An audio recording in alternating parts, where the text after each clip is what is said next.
इस वीडियो को लाइक करें, हमारे चैनल को सब्सक्राइब कर बेल आइकन जरूर प्रेस करें। हेलो दोस्तों, आप सभी का हमारे चैनल स्टडी रूप एजुकेशन में स्वागत है। आज के इस वीडियो में हम पढ़ेंगे कि वर्णमाला किसे कहा जाता है, वर्णमाला के अंतर्गत कितने वर्ण आते हैं।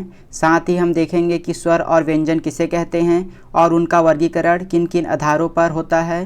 तो चलिए स्टार्ट करते हैं। सबसे पहले हम वर्णमाला के बारे में जानते हैं कि वर्णमाला क्या होती है। वर्णमाला वर्णों का व्यवस्थित समूह होता है। ठीक है, तो वर्ण क्या होते हैं? वर्ण भाषा की सबसे छोटी इकाई होती है जिसे ध्वनि कहा जाता है और इस ध्वनि को ही आपका वर्ण कहते हैं। मानक हिंदी वर्णमाला में हिंदी में उच्चारण के आधार पर इसकी संख्या 45 है, जबकि लेखन के आधार पर इसकी संख्या 52 है। इसे याद रखिएगा, उच्चारण के आधार पर वर्णों की संख्या 45 है, जबकि लेखन के आधार पर इसकी संख्या 52 है। भाषा की सार्थक इकाई वाक्य होती है। चलिए देखते हैं कि वाक्य का विभाजन आपका कैसे होता है, वाक्य किन किन चीज़ों से बना होता है। तो वाक्य का जो छोटा इकाई होगा वह उपवाक्य होता है। वाक्य से छोटी इकाई जो है पदबंध है। पदबंध से छोटी इकाई शब्द है। शब्द से छोटी इकाई अक्षर होती है और अक्षर से छोटी इकाई ध्वनि या वर्ण होती है। सबसे छोटा होता है आपका ध्वनि या वर्ण। ध्वनि या वर्ण से आपका बनता है अक्षर। अक्षर के बाद आता है आपका शब्द। शब्द के बाद आता है आपका पदबंध। पदबंध से बनता है आपका उपवाक्य और उपवाक्य के बाद बनता है आपका वाक्य, और यही वाक्य भाषा की सार्थक इकाई होती है जिसे व्यक्ति समझने में समर्थ होता है। अगला है आपका स्वर। तो स्वरों की संख्या आपका 13 होती है। आ से लेकर आहा तक को स्वर कहा जाता है। वहीं अगला है आपका व्यंजन का वर्गीकरण। व्यंजन का वर्गीकरण आपका देखिए, ये जो आपका वर्ग बनाया गया है उसमें 5 का समूह है। इसका जो पहला वर्ण है उसी के आधार पर इसे वर्गीकृत किया गया है। पहला है क वर्ग, जिसमें क ख ग घ अंग आते हैं। च वर्ग में च छ ज झ इयां। ट वर्ग में ट ठ ड ढ ड़। त वर्ग में त थ द ध न। और प वर्ग में आते हैं प फ ब भ म। इसके बाद अगला और महत्वपूर्ण है अंतस्थ, जिसमें आते हैं आपका य र ल व। अगला होता है आपका उष्म, जिसमें आते हैं स स स ह। और अगला है आपका संयुक्त व्यंजन, जिसमें आते हैं छ त्र ज्ञ और स्र। यह जो है 2 व्यंजनों से मिलकर बना है। जैसे छ जो है वह क प्लस स, त्र जो है त प्लस र, ज्ञ जो है ज प्लस य से मिलकर बना है। इस कारण इसे आपका संयुक्त व्यंजन कहा जाता है। परीक्षा में इससे प्रश्न बनते हैं कि निम्नलिखित में से कौन सा वर्ग आपका अंतस्थ व्यंजन है। तो याद रखिएगा, य र ल व को अंतस्थ व्यंजन कहा जाता है। अगला देखते हैं हम स्वर किसे कहा जाता है। तो स्वतंत्र रूप से बोले जाने वाले वर्णों को आपका स्वर कहा जाता है। स्वरों को आप स्वतंत्र रूप से प्रयोग कर सकते हैं और इसकी संख्या जो है वह 13 होती है। चलिए अगला देखते हैं कि स्वरों का वर्गीकरण किन किन आधार पर किया गया है। पहला आपका आधार है मात्रा के आधार पर या फिर उच्चारण काल के आधार पर, कि कितना समय लगता है उसके आधार पर स्वरों को वर्गीकृत किया गया है। पहला है आपका ह्रस्व स्वर, जिन स्वरों के उच्चारण में कम समय लगता है। जैसे इसका उदाहरण है आपका अ ई उ। अ ई उ के उच्चारण में आपको सबसे कम समय लगता है, इस कारण इसे ह्रस्व स्वर कहा जाता है। जबकि दूसरा होता है आपका दीर्घ स्वर, जिन स्वरों के उच्चारण में ह्रस्व स्वर से अधिक समय लगता है। जैसे इसका उदाहरण है आपका अ ई उ ए ओ औ। ठीक है, ये सब आपका दीर्घ स्वर होते हैं, ये आपका ह्रस्व स्वर से इसमें अधिक समय लगता है। और तीसरा है प्लुत स्वर, जिन स्वरों के उच्चारण में दीर्घ स्वर से भी अधिक समय लगता है और किसी को पुकारने या नाटक में संवादों के लिए इसका प्रयोग किया जाता है। जैसे अगर आप किसी भी व्यक्ति को बुला रहे हो, अगर उसका नाम आप लंबे समय के लिए लोगे तो वो आपका कहलाएगा प्लुत स्वर। अगला है जीभ के प्रयोग के आधार पर। जीभ के प्रयोग के आधार पर स्वर को 3 वर्गों में बांटा गया है: अग्र स्वर, मध्य स्वर, पश्च स्वर। ऐसे स्वर जिनका उपचारण के समय जीभ का अग्र भाग मतलब सामने का भाग काम करता है तो उसे कहा जाता है अग्र स्वर। इसके अंतर्गत आते हैं आपका ई ए। अगला है आपका मध्य स्वर, जिसमें केवल आता है आपका अ, और इस स्वर के उच्चारण में जीभ का मध्य भाग काम करता है। जबकि पश्च स्वर में इन स्वरों के उच्चारण में जीभ का पश्च भाग काम करता है। ठीक है, जैसे इसका उदाहरण है आपका आ उ ओ औ। तो ये सब आपका पश्च स्वर के उदाहरण हैं। अगला है मुख द्वार के खुलने के आधार पर। हमारा मुख का द्वार कितना खुलता है उसके आधार पर भी स्वर को वर्गीकृत किया गया है। पहला है विवृत, दूसरा है अर्धविवृत, तीसरा है अर्ध संवृत और चौथा है संवृत।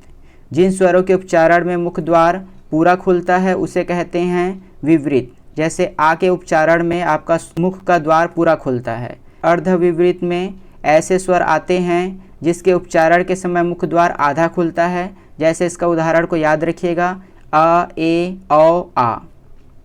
अगला है आपका अर्ध संवृत, जिन स्वरों के उच्चारण में मुख द्वार आधा बंद रहता है। इसका उदाहरण है आपका ए, ओ। और अगला है आपका संवृत, जिन स्वरों के उच्चारण में मुख द्वार लगभग बंद रहता है। जैसे आपका उदाहरण है ई, उ। तो ये उदाहरण को आप याद रखिएगा, किसके अंतर्गत कौन से उदाहरण आते हैं। अगला हम देखते हैं ओठों की स्थिति के आधार पर। ओठ की आपकी आकृति कैसे बनेगी उसके आधार पर स्वरों को वर्गीकृत किया गया है। पहला है अवृतमुखी, जिन स्वरों के उच्चारण में ओठ वृत्तमुखी या गोलाकार नहीं होते हैं। ठीक है, अवृत लिखा है मतलब गोलाकार नहीं होते हैं। इसका उदाहरण है आपका अ, आ, ई, ए।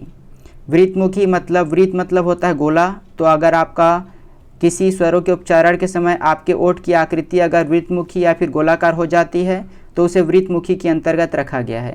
इसका उदाहरण है आपका उ, ओ, औ। इसको आप बोलकर देखिएगा तो आपका जो मुख की आकृति है वो गोलाकार वृत्तमुखी बनती है। अगला है हवा के नाक या मुंह से निकलने के आधार पर। निर्नुनासिक या फिर मौखिक स्वर, जिन स्वरों के उच्चारण में हवा केवल मुख से निकलता है। ठीक है, नाक या मुंह से हवा निकलने के आधार पर इसे वर्गीकृत किया गया है।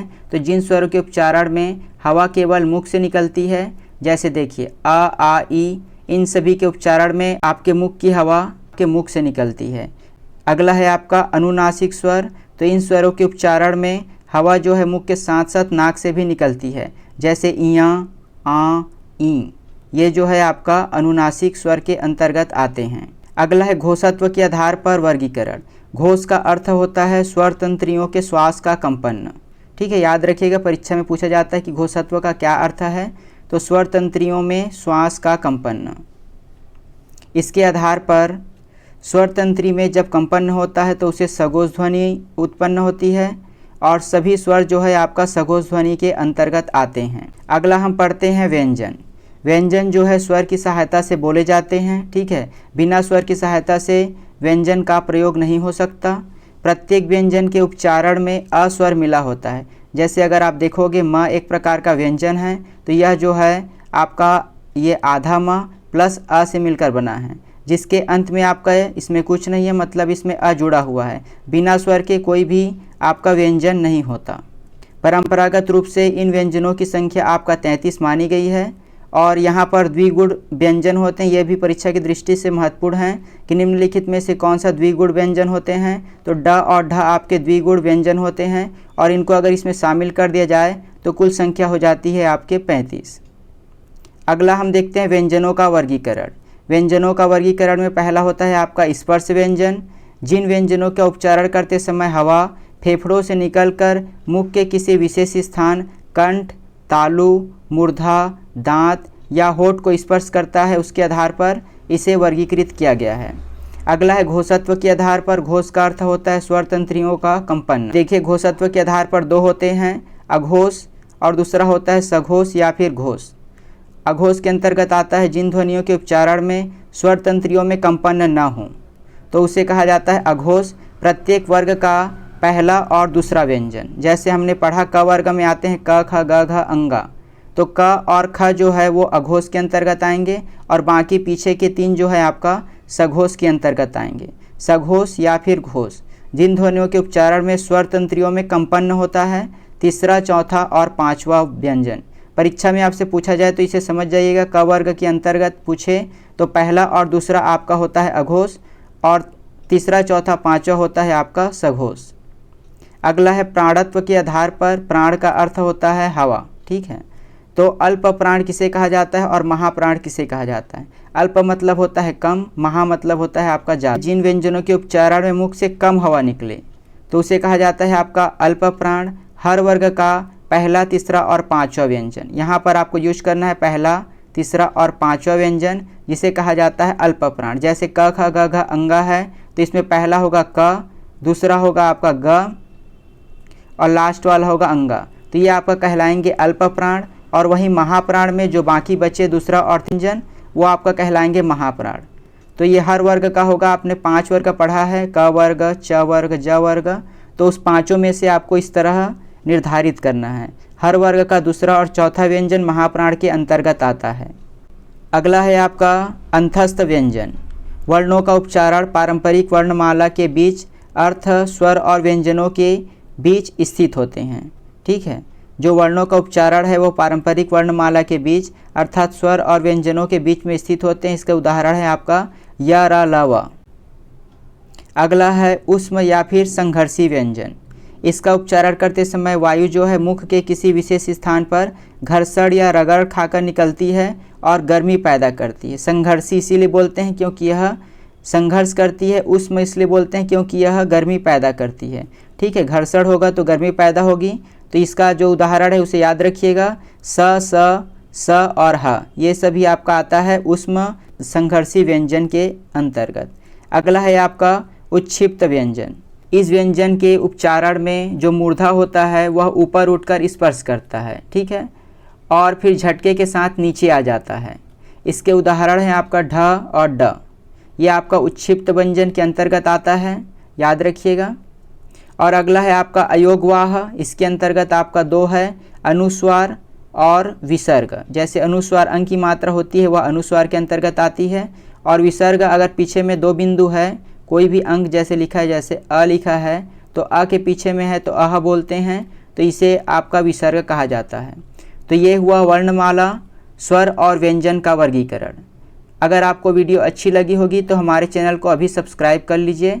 धन्यवाद।